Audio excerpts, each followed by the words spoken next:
Mga best yaya ng mga artistang sikat. Number 1, Kris Aquino.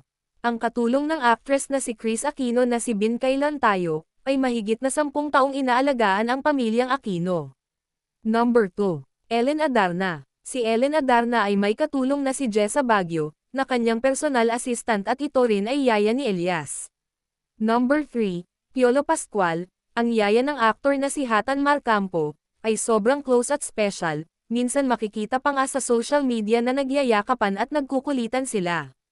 Number 4, Dr. Vicky Bello. Ang yaya nilang si Yaya Anita, ay hindi bababa ng 9 years na taon na ninilbihan sa kanila. Number 5, Maine Mendoza. Ang yaya ng actress na si Maine Mendoza na si Yaya Pepe ay pinost niya ito sa kanyang Twitter na sobrang nagpapasalamat siya rito dahil sa pag-aalaga nito sa kanyang pamilya. Number 6, Dimples Romana. Ang mag-asawang Dimples at Romeo ay lubos na nagpapasalamat sa kanilang yaya na si Ate V sa 17 years na paninilbihan sa pamilya ng actress. Number 7, Small Laude.